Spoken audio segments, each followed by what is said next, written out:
Hi, it's Izzy Clennell, and today I thought I'd talk to you guys about how to get a 9 in GCSE computer science. When I posted my GCSE results day video, a lot of you were curious about how I got that 9 in computing. Computing is a lot less popular than a lot of the other GCSEs I did, so I guess there's not many other people talking about how they achieve their grades and giving their hints and tips and such.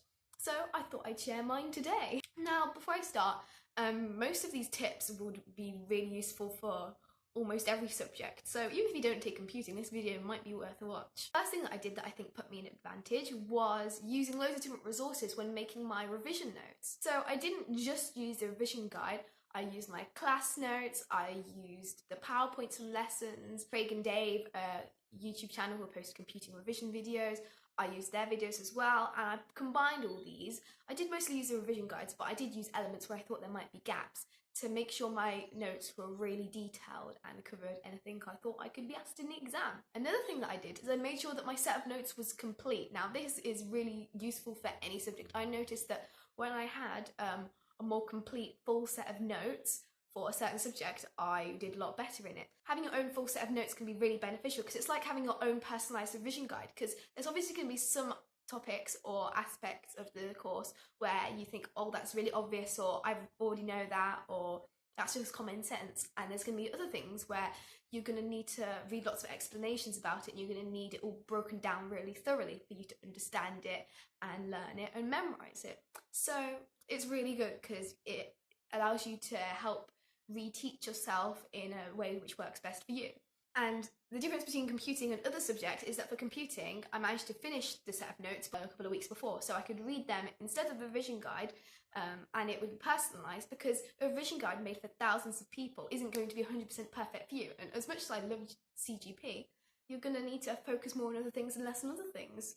Another thing that I think helped was I revised in a slightly different way for the long answer questions. Now in computing, topic 1.8 I think, which is cultural, environmental, ethical and legal and privacy issues about computing and technology, you might be asked like a 9 marker given a certain situation and assessing it and seeing, well, how can technology create advantages and disadvantages for a certain group of people in this situation. This isn't just memorising definitions and explanations, this is seeing how things link together. And so for this topic, I realised that my ordered notes just weren't cutting it. So I made mind maps instead, because you can see how everything linked together, and I really used the Craig and Dave videos for that. I'll make sure to link that channel in the description. So for any subject, I'd say mind maps are more suitable for things where you have to give long answers to unpredictable questions. Another thing I did is I made online flashcards on Quizlet. I just typed up some key terms and definitions for my notes, and I could practice with the flashcards, and it made it into mini little quizzes so I could test myself. So another thing that I did that helped me was I looked over my past tests that I'd done in lesson and looked up where I went wrong and memorised the mark scheme and the answers for the questions where I simply did not get at all. For me, this wasn't really by choice, because our teacher, if we didn't get a target grade, we'd have to resit the test, which for me, I didn't like it when we were in year 9 and 10. It wasn't realistic that we were going to get our target grades at the end of year 11.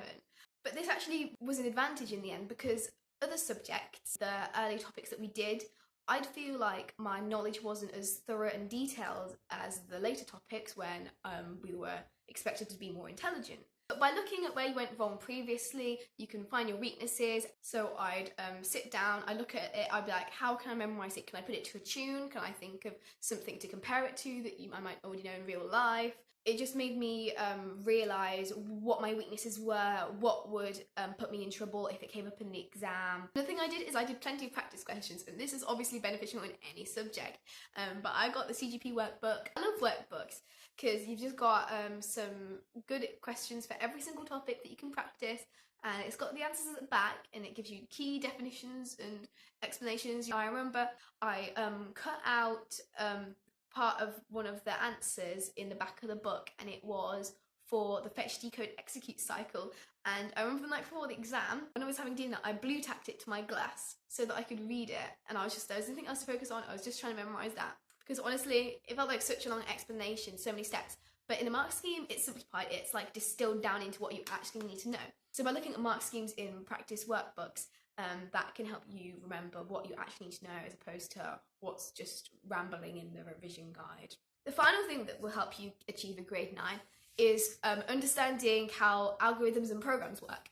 The majority of the course you can treat just like another subject like geography or science, where you just learn things, understand them, memorize them. But when it comes to writing algorithms, that's completely different. It's like kind of a cross between learning a new language and learning a new type of maths and mixing them together. That's what learning to code is. Now in the exam you can be asked to write an algorithm, or you could be shown an algorithm and be asked how to improve it. So you need to have a really, really good understanding.